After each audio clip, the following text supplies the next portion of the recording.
አልገባሽም እንጂ በእጅ ያዙት ወርቅ ከመዳብ ይቆጠራል ሆነብሽ እንጂ እውነቴን ነው የምልሽ። እኔ ራሱ ጉዳይ እንደፈለግሽኝ ክብርና ፍቅር የሚያስፈልገው ሰው። ሰላም ጤና ይስጥልኝ ውድና የተከበራችሁ የቻናሌ ቤተሰቦች በመላው ዓለም የምትገኙ ወገኖቼ ሰላማችሁ በያላችሁበት የዓለም ዳርቻ ይብዛልኝ። ሰላም ለሀገራችን፣ ፍቅር ለወገናችን ይሁን። እንዴት ናችሁልኝ ውድ የቻናሌ ቤተሰቦች? እኔ ደህና ነኝ፣ እግዚአብሔር የተመሰገነ ይሁን። ማነው ሴት የላከው ሞት አይፈራም ነበር የሚባለው ከዚህ ፊት አባባሉ እንደምናውቀው። አሁን ላይ ደግሞ ማለት ነው አብርሃም ሄርሜላ ልኳት ሩታ ላይ ስትሆን የነበረው ነገር በጣም አግባብነት የሌለው በጣም የነውር ጥግ በጣም ብልግና የተሞላበት እጅግ የሚያሳፍር ድርጊት ነው የተመለከትነው ትላንትና ማለት ነው። ቤተሰብ በእውነት ያሳዝናል። ማለት ሩታ ማንም የሚያግዛት አጠገቧ ቆሞ ለሷ የሚቆም ስቲል ማለት ነው የህግ አካል እንደሌለ ሁላን ያስመሰላችሁት ማለት ነው። የምሬን እኮ ነው። በነገራችን ላይ ማለት ነው ቤት ሀገር ነው ሁለት ባልና ሚስቶች ሊፋቱ ሲሉ ሁለተኛ ተወካይ ለዛውም ውሽማ መሀል የገባች ውሽማ ሴት መሀል የገባች ሴት መታ ውክልና እንዳለው የሷን ችግር ፈቺ ሆና የምትመጣው ምን አይነት ንቀት ነው? ምን አይነት ብልግና ነው እንዴ? ወዴት እየሄደ ነው? ባይዘው ለምንድን ነው የሩታ ወንድሞች ማለት ነው ኖርማሊ እነ አቡሻ ምናምን ሳይሆን እነ ኖቤል ሳይሆን አሉ ታላላቆቿ ሩታን በጣም ሊያግዟት ይገባል በዚህ ሰዓት ማለት ነው እንዴ? እቺ ልጅ ምንድነው እሷን የሚያግዝ አጠገቧ ነገሮችን ፊክስ የሚያደርግላት ሰው የለም እንዴ? ትላንት እኮ ማለት ነው ሄርሜላ ሩታን መጫወቻን ያደረገቻት በሚባል ደረጃ ነው ያየሁት። በጣም የተሰማኝ ቪዲዮን ስከታተል ቤተሰብ በጣም የምታወጣው ቃላትን ተውት ልነግራችሁ አልችልም። ባይዘው እሷ እንድትቀና በጣም በነገሮች ሁሉ እንድትበሳጭ ነበረ የሚለበልብ ታውቃላችሁ። ልክ ይሄን ሚጥሚጣ ታውቃላችሁ እንደዛ ነው በቃ ንግግሯ ሁሉ። ይሄ መንገድ ላይ ሴት ነው የምትመስለው። ባይዘው ሄርሜላ በጣም የማይገባ ንግግር ነበረ ሩታን ስትናገር የነበረው። በነገራችን ላይ እኮ ማለት ነው የእርጎ ዝንብነቷ ግልጽ ነው። ነገር ግን በዚህ ልክ ማለት ነው እንድትናገር መብት ሰጣት። እነዚህ ልጆች እኮ ዲቮርስ አላረጉም አይደለ? አልተፋቱም። እስከሚፋቱ ድረስ ግን በእነዚህ ልጆች ህይወት ውስጥ ምንም አይነት ጣልቃ ገብነት እሷ ልትችል ወይም ደግሞ ልታደርግ አትችልም በተአምር ማለት ነው እንዴ። ይሄ ሁሉ አካሄድ እኮ ትክክል አይደለም። በነገራችን ላይ ሩታ ትዕግስትም ልክ አለው። አንድ ሰው እኮ ታግሶ የሆነ ነገር ማለት ነው ከአግባብ ውጪ ሲሆን ሁሉም ነገር ያበቃል ማለት ነው። ስለዚህ ትዕግስት ዋጋ ያስከፍልሻል እትዬ ሄርሜላ ማለት ነው። ልጅሽን በስነ ስርዓት ብታሳድጊ ጥሩ አይደለም። እዛ ለሰራተኛ ልጅሽን ጥለሽ ምግብ በአግባቡ የማይበላው ያስታውቃል ልጁ ራሱ እንደተጎዳ ማለት ነው። ምናል ልጅሽን ሰፖርት ብታረጊ። የሰው ትዳር ውስጥ ገብተሽ ባልና ሚስት ለማለያየት እንዴ? ይሄ እኮ በጣም እኮ የሚያሳዝን ነገር ነው እያየን ያለ ነው። ለምንድን ነው ይሄ ነገር አግባብ እንዳልሆነና ሌሎችም መማሪያ እንዲያደርጉበት የማይደረገው? እዚህ ጋር ማንም እየፈነጨ በሰው ትዳር ውስጥ እየገባ ባልና ሚስት እያለያየ እንዲሁም ደግሞ ጋጠወጥ የሆነ ኢትዮጵያዊ ባህልን የማይወክል እምነትን የሚያሰድብ ስራ ሲሰራ ለምንድን ነው በዚህ ልክ ይሄ ነገር እንዲቀጥል የተደረገው? ትላንትና እኮ ብቻዋን ያስቀሯት። በዚህ በኩል የአብርሽ ጓደኛ ቆሟል፣ በዚህ በኩል ሄርሜላ አለች። እቺ ልጅ መሀል ላይ ቆማ አልጠራቻቸው። ጉዳዩዋ ከባለቤቷ ጋር ነው። ፍቹም ቢሆን ማለት ነው እስከ መጨረሻው ድረስ መፋታት ካለባቸው ፕሮሰሱ ማለቅ ካለበት ከአብርሃም ጋር ነው አይደለ እንዴ? ለምንድን ነው ውሽማውንና ጓደኛውን የላከው? በጣም ንቀት፣ በጣም ድፍረት ነው። ባይዘዌ አብርሃም አንተ ማለት ነው በነገራችን ላይ ለሄርሜላ ጊዜያዊ ውሽማዋ ጊዜያዊ አንተ የመጥፎ ላይፍክ ማስታገሻክ ነች እንጂ ሚስትክ ነበረች። ክብር ብታቅ ኖሮ ክብርክ ልጅ የሰጠችክ የትዳር አጋር ሚስት ነበረች ልትከበር የሚገባው። የፈለገ ጸብ በመሐከላችሁ ቢኖር ትላንትና አብረካት በየኩሪፍቱ አሸሼ ገዳሚ ስትላት ከነበረችው ሴት ጋራ ውክልና ወይም ደግሞ እንድትሰድብልክ ሚስትን መላክ አልነበረብም። በጣም ሴት ባህሪን ያሳየከው ወንድ ልጅ እንዲህ ሲልፈሰፈስ እኔ አንተን አየው። ወንዳዊ ባህሪ አይታይብክም። ለሱ ያለውን አቋም አጠናክሬለታለሁ። እንደ ድሮ ሞኛ አይደለም። አሁን ላይ ለሱ ማለት ነው ብዙ ነገሮችን ገንብቼዋለሁ እያለች ነው ስትናገር የነበረው። ሄርሜላ አብርሃምን አባለገችው እንጂ ጥሩ ስብዕና እንደሆነ አላየንበትም። ሚዲያው ሁሉ የሚያውቀው ጉዳይ ነው። ህዝቡላ በእናንተ ንግግር በእናንተ ተግባር እያዘነን ያለው ምንድነው? ለዚህ ትውልድ የምታስተላልፉት ነገር ቆሻሻ ተግባር፣ ቆሻሻ ስነ ምግባር፣ ብልግና፣ እግዚአብሔር የማይወደው ነገር፣ በሰው ትዳር ገብቶ ማብካት፣ እንደገና ደግሞ ሁለተኛ ሚስት ሆኖ እንዴ ባህላችን የማይፈቅድም እንጂ እናንተ ምን አይነት ጋጠ ወጦች ናችሁ? እቺ ልጅ ሰው የላትም ብላችሁ ነው? ብቻዋን ናት ብላችሁ ነው? ነውር አይደለም? ይሄ ነገር መጨረሻው ፍሬ ሊኖረው ይገባል ማለት ነው። ባይዘዌ ሩታን እዚህ ጋር አጠገቧ ያላችሁ ተናናሾቹ አይደሉም። ታላላቅ የሚሆኑ በ1 አመት በ2 አመት የሚበልጧት ወንድሞቿ ሳይሆን አሉ ታላላቆቹ አይደለ እንዴ? ድጋፍ ልታረጉላት ይገባል። ልጅቷ ብቻዋን ነው ያለችው። ባለቤቷ በጣም ጋጦጥ የሆነ ህይወት ውስጥ ገብቷል፣ ዘሙቷል። ልጅቷን ህይወቷን ሁሉ አበለሻሽቷል አይደለም? እንደ አራስ ሴት እንኳን በአግባቡ ሳትታረስ ነው የተነሳችው እቺ ልጅ። ስለዚህ ይበቃል ማለት ነው። እዚህ ጋር ይበቃል። አጠገቧ ቆማችሁ አግዟት። በቃ ብቻዋን አንዲት የመንገድ ላይ ሴት መታ እሷን እንድትናገራት በፍጹም የማይገባ ነው። ትላንትና ያየነው ቪዲዮ በፍጹም ሄርሜላ በፍጹም ሩታ አጠገብ መቆም የሌለባት ሴት ናት። ምን አገናኛቸው? የሰማይና የምድር ልዩነት።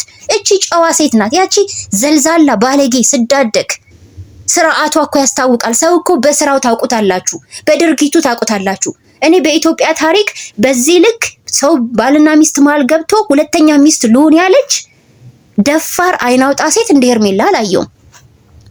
ይሄ አልፎ ይሄ አልበቃ ብሏት አሁን ቆማ ሩታ ጎን ስታወራ የድፍረት ንግግር የብልግና ጥግ ማለት ነው። የማይገባ ነገር ስትናገራት እንዴት ነው ይሄ ሁሉ እህት ይሄ ሁሉ ቤተሰብ እያለ ዝም የሚለው እንዴ? አንገባም የምትሉ ቤተሰቦች ማለት ነው። ኖርማሊ በባልና ሚስት መካከል ቤተሰብ መግባት የለባትም አይኖዛት። ነገር ግን ሁሉም ነገር ገደብ አለው፣ ሁሉም ነገር ልክ አለው። ስትገቡበት የነበረው አገባብ ልጅቷን በራሷ እንድትወስን መፍቀድ ነው። እሱ ሌላ ታሪክ ሆኖ ሳለ አሁን ግን ልጅቷ እየተጎዳች ነው። በጣም ጉዳት ውስጥ ነው ያለችው። ባሏ እያከበራት አይደለም፣ በውሽማ በሆነች ሴት መጥቶ እያሰደባት ነው። በጣም በሚያሳዝን ሁኔታ ማለት ነው። ሄርሜላ የቆምሽ ከመሰለሽ ትወድቂያለሽ። ብዙም ራስሽን አትኮፍሺ፣ ራስሽን አትስቀይ።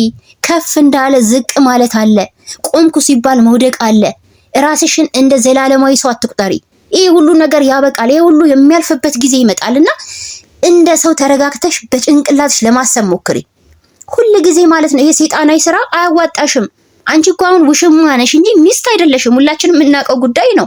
ስለዚህ ሚስቱ ጎን ቆመሽ ግን በተአምር እነዚህ ልጆች አልተለያዩም፣ ይሄን ማመን አለብሽ። እሷ ጎን ቆመሽ በዚህ ልክ የማናገር መብቱ በፍጹም የለሽም።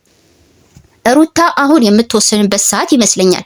የመጨረሻውን ስቴፕ እንደተናገረችው ከሆነ ከዚህ በኋላ ይበቃል ሁሉም ነገር። ከዚህ በኋላ በህግ አግባብ ሄጂ፣ ይበቃል በቃ።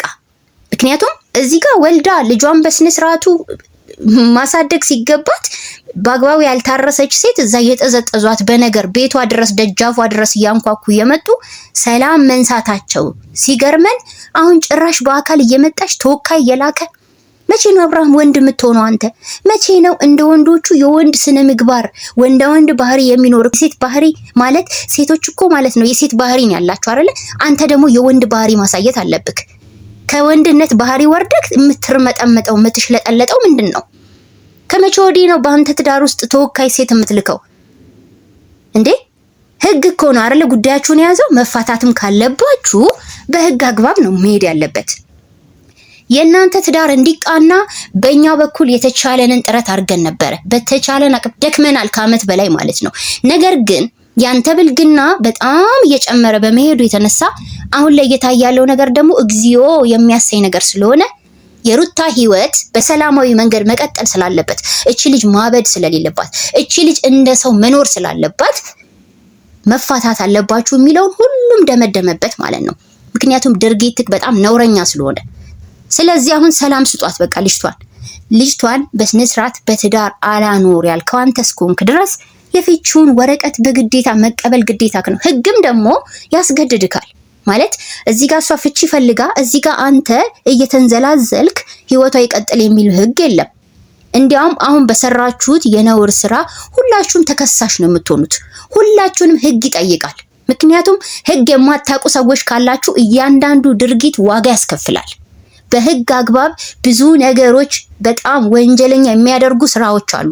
እዛ ጋር በትዳር ውስጥ ሚስት እያለች ውሽማ ሆና የገባችው ሴት ጓደኞቹ ያቺ ሴት ከሱ ጋራ ግንኙነት እንዲኖራትና እነዚህ ባልና ሚስቶች እንዲፋቱ ያረጉ ሰዎች ጠቅላላ ሁላችሁም ተለቃቅማችሁ እንደምትገቡ አትርሱ። እና እዚህ ጋር ሩታ ማለት ነው አንድ ማሰብ ያለብሽ ነገር ጥሩ ጊዜን አስቤ ነው ያንን ጊዜ ስላሰብኩት ነው አሁን ላይ ያ ጊዜን መርሳት ስላቃተኝ ነው እንጂ ሁላችሁንም ወደ ህግ አግባብ መውሰድ እችላለሁ ብለሻል። ጥሩ ጊዜማ ጥሩ ሆኖ አለፈ አይደለ እንዴ? ያንቺን መብት ካልጠበቁልሽ እነዚህ ሰዎች ላንቺ የሚያደርጉት ነገር አግባብ ካልሆነ እስከመቼ ነው የምትታገሹ ነው? በቃ እዚህ ከግራ የገባኝ ነገር እስከመቼ ነው? ያለፈውን ነገር እያሰላሰሉ አሁን ላይ ግን እየረገጡሽ ነው። አሁን ላይ ግን እያዋረዱሽ ነው። በእውነት በጣም ያዘንኩት እኔ በትላንትናው ሁኔታ በጣም አዝኛለሁ። የሰው ልጅ በዚህ አግባብ ለሰው ንቀት ሲያሳይ የመጀመሪያ ጊዜ በእነሱ አየው ማለት ነው። ያንተ ኩሪፍቱ መንዘላዘል እዚህ ጋር የትዳርህ ጉዳይ አፈርድሜ እየበላ አንተ እዛ ኩሪፍቱ እንዘላዘላለክ። ድሮም በእምነቱ ጠንካራ ያልሆነ ባል ማግባት መጨረሻው ይሄ ነው። ወንድ ልጅ በእምነቱ ጠንካራ መሆን አለበት። ከምንም በላይ እምነት ይቀድማል። እምነት የሌለው ወንድ፣ ዓለምን ብቻ የሚያሳድድ ወንድ አንዲትን ሴት በትዳር ቀጥ አድርጎ ሊያቆማት አይችልም። ምክንያቱም ከምንም በላይ እምነት ይቀድማል። በእምነት ጥንካሬ ያስፈልጋል። ወንድ ልጅ ደግሞ ጠንካራ ሆኖ ሴት ልጅ ማጠንከር አለበት። ይሄ ልጅ አካሄዱ ሁሉ ትክክል አልነበረም። በሰሞነ ሕማማት ነበረኮ ዱባይ ወስዶ ሰርግ የሰረገው። በጣም ነውረኛ ስራ፣ በማንም የማያረገው ድርጊት ልጅቷን ሁሉ ህይወቷን ያበላሸው። ቤት ሀገር ነው ሰው በሰሞነ ሕማማት ጾም ጸሎት በሚደረግበት ሰዓት እዛ አይነት ነገር ወስዶ ሰርግ የሚያደርገው። ይሄ ምንን መሰላችሁ የሚያመለክተው? ድክመትን ነው፣ የመንፈሳዊ ድክመትን ነው። ባል በተለይ በእምነት ደካማ ከሆነ እግዚአብሔርን ቤቱ መምራት አይችልም። ምንም ብታደርጉ ቤት መምራት አይችልም። እንዳያችሁት ገና ሚስቱ ከወለደች 2 ወር አልሞላትም። ከተጋቡ ዓመታቸው ነው። በዚህች አጭር ጊዜ ውስጥ እሱ 5-6 ሴቶች ጋር አየነው። ይሄ ታዲያ ምንድን ነው? ድካም፣ መንፈሳዊ ህይወቱ ድካም የሞላበት ስለሆነ ነው። ዓለምን ብቻ አሳዳጅ ስለሆነ ነው። ባይዘወይ አሁን ላይ ይሄ ሁሉ ነገር ቢፈጠርም መጨረሻው ኪሳራነቱ ለሱ ነው። ወደፊት ሁላችንም እናየዋለን ማለት ነው። ስለዚህ ተዋት በቃ ልጅቷን። ጉዳይክን መፈጸም ካልቻልክ የመጥሪያ ወረቀት ይመጣላል ያኔ ማለት ነው። ስትሰባበር መኪና እንኳን ባታገኝ በእግር ተሰባብረ ትመጣታለህ። ስለዚህ ሩታ በአላማሽ ቀጢ። ራስሽን ከዚህ በኋላ ከዚህ ሴት ጋራ ቆመሽ እየተነጋገርሽ ራስሽን አታዋርጂ ማለት ነው። ትላንትና ያላግባብ የሆኑ በጣም ብዙ ቃላቶች ተናግራሻለች። ይሄ ላንቺ አይገባም። አንቺ ጋር ከደረሰው በደል አንጻር እውነቴን ነው የምለው እኔ እንዲያውም እውነቴን ነው እንደው በጥፊ ብትወለውልኝ ደስ ይለኝ ነበረ። እንዴ በዚህ ልክ ማን ነው መብት የሰጣት? በሰው ትዳር ገብታ ይሄን ያህል እንድትናገር ማን መብት ሰጣት? ምን አገባት? በጣም እኮ የሚያሳፍር እኮ ነው። በዛ በኩል እህቱ ምን ይላታል? ሩታ እሺ ካለችሽ ሂጂና ነገሮችን ወደ ቤት እንድትመጣ አርጊያት። በጣም የንቀቱ ጥግ ማለት ነው። ሚስቱን የበደለው እሱ፣ የገፋው እሱ፣ ይቅርታ መጠየቅ ያለበት እሱ። ነገር ግን ሚስቱን ቀጥታ እሷ እንድትገባ ይፈልጋል። እሱ በድሏት፣ እሱ ገፍቷት፣ እሱ ዘሙቶባት፣ እሱ ህይወቷን አበለሻሽቶ የልጅቷን አላማ አሰናክሎ ከትምህርቷ እንድታቋርጥ አድርጎ። እንዴ ይሄ እኮ በሴቶች ጉዳይ ራሱ በጣም ነው ይሄ ልጅ እኮ የሚያስጠይቀው። ሩታ ናት ነገሮች ላይ የለዘበችው። እውነቴን ነው። ያለፈ ነገር አይሰርሽ ሩታ። ያለፈ ታሪክ የሚያስርሽ ጥሩ ታሪክ ከፊት ለፊት ሲያስቀምጡልሽ ነው። እነዚህ ሰዎች እየበደሉሽ እየገፉሽ እስከሆነ ድረስ ምንም አይነት አንቺ ይሉኝታ ሊሰማሽ አይገባም። ከዚህ መረን ያለፉት ማለት ነው። መረን ሁሉም ነገር ልክ አለው። ሁሉ ነገር አግባብ አለው። ለማንኛውም ቤተሰብ እናንተ የተሰማችሁን ሀሳብ በኮሜንት ማስቀመጥ ትችላላችሁ። እኔ በእውነት በጣም ያዘንኩት በዚህ ልክ ማለት ነው። ሴትና ወንድ ልኮባት እንደዚህ አይነት እሷን ውስጧን የሚያበግን ንግግር እንዲናገሯት በማድረጉ ሰውየው ማለት ነው ከእለት እለት ብልግናው እየጨመረ እንደመጣ ነው የሚያሳየው። ለማንኛውም ሀሳባችሁን በኮሜንት አስቀምጡ። ቸር ቆዩ። እወዳችኋለሁ። ባይ ባይ።